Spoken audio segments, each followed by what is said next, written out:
माई बाईसा म्हणतात की मी माझा संदेश दिल्याशिवाय आणि माझ्या विनंतीशिवाय एकायसा येणार नाही. परंतु स्वामी म्हणतात नाही हो, तुमची येईल. आणि त्या दिवशी मात्र एकायसाला बघतात माई बाईसा.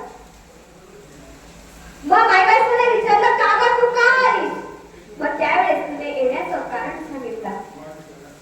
आणि तिथून पुढे त्या दोघीही स्वामींच्या संदेशामध्ये रमल्या. स्वामींचा तीनही अवसर त्या करू लागल्या. त्यांचं ते अगदी अंतकरण शांत झालेलं असलं, त्या वरकरणी जरी शांत असल्या, सुखी असल्या माई बाईसा, तरीही त्या पूर्वी होऊन गेलेल्या त्या पूर्व कर्म कहाणीमध्ये त्या गुंतून गेलेल्या होत्या.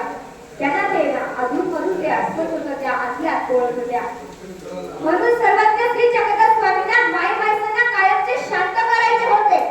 त्यांचेही अंतकरण आतून बाहेर पूर्णपणे शांत करायचे होते. माई बाईसा फक्त वरचेवर सुखी दिसत होत्या, आपल्या एकट्या होरपळत होत्या, पळत होत्या. त्यांना त्यांच्या स्वामींना त्यांच्या कर्माच्या मागील कर्मातून त्या कर्माचा नाश स्वामींना करून घ्यायचा होता. मग स्वामी असंच एक दिवस विहरणासाठी बाहेर जातात, तेव्हा त्यांना एका विहिरीजवळ बाभळीचे झाड दिसतात. बाभळीचे झाडे दिसल्यानंतर स्वामी माई बाईसांना बोलवतात आणि म्हणतात की आम्हाला तुमच्या कर्माचा नाश करायचा आहे.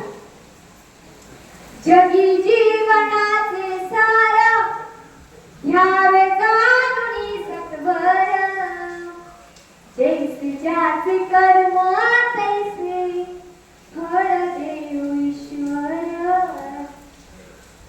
त्यांच्या त्या मागील कर्माचा नाश स्वामींना करून घ्यायचा होता.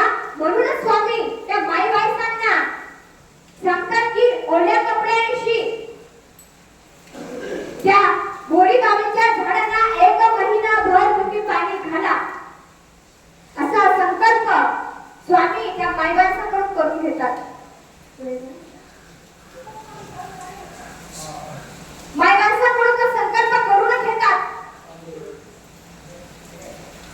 त्या स्वामींनाही माई बाईसा संकल्प देतात की मी करेन हे.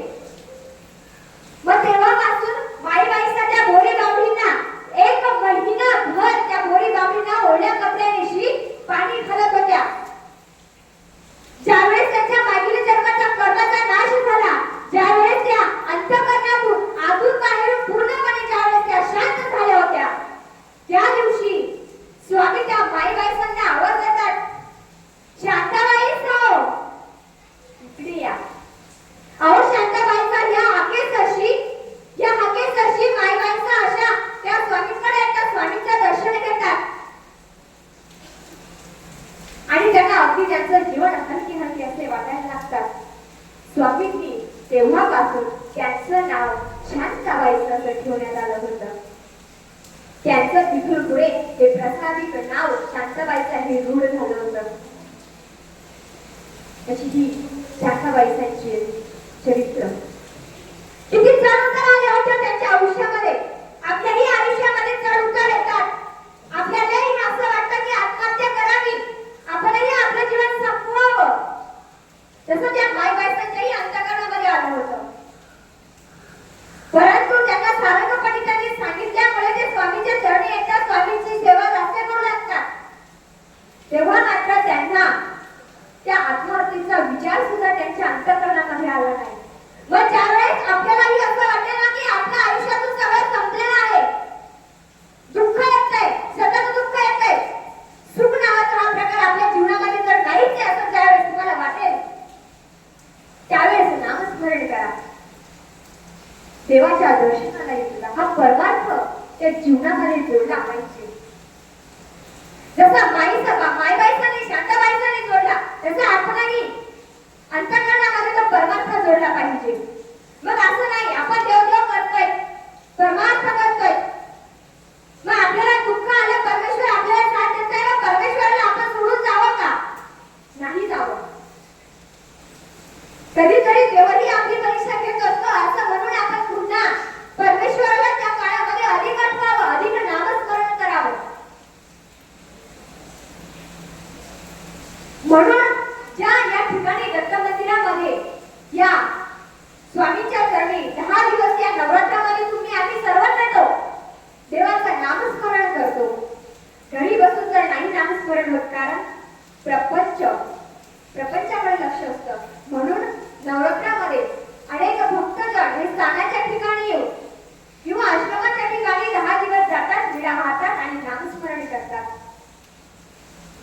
तसं आपणही नाही स्थानाच्या ठिकाणी जाणं झालं तरी किमान 5 गाठ्या किंवा आपण नामस्मरण हे देवाचं केलं पाहिजे, देवाला आठवलं पाहिजे. अजून आपल्याला डॉक्टरांचंही वक्तव्य ऐकायचं आहे, त्यांचंही ज्ञानार्जन ऐकायचं आहे. मी जे काही तुमच्या पुढे जे वक्तव्य केलेलं आहे, मी अगोदरच बोलली की लीळा चरित्र आणि पोथी आणि त्याचप्रमाणे शांताबाईंचं चरित्र मी जे ऐकलेलं आहे, मी फक्त ते ऐकून आणि बोलण्याचा प्रयत्न केला. यामध्ये थोडीशी चूकभूल होऊ शकते आणि असं आहे असं मला वाटतं, कारण शांताबाईंचं जे लीळा आहे, चरित्र आहे, खूप ठिकाणी वेगवेगळं आहे. मी माझ्या अल्पमतीच्या बुद्धीने मांडण्याचा सरळ प्रयत्न केला. मला फक्त एवढंच म्हणायचं आहे की आपल्याला जर दुःख आलं तर आपणही शांताबाईंसारखं आपणही परमार्थ जोडावा. साळुंकी मंजुळा बोलत सेवाने शिकवित असलेली वेगळाची साधू संतांच्या कृपा आशीर्वादाने मी फक्त तुमच्या समोर थोडक्या मोडक्या शब्दांमध्ये बोलण्याचा प्रयत्न केला. जे योग्य असेल ते सर्वज्ञ श्री जगन्नाथ स्वामींचे आणि जे चुकीचे असतील ते माझ्या बुद्धीचे दोष समजा. माझ्याकडून काही जर बोलताना चुकीचं काही सांगितलं गेलं असेल, कोणाचं अंतःकरण दुखवलं गेलं असेल तर मला इथेच माफ करा. तुमची मुलगी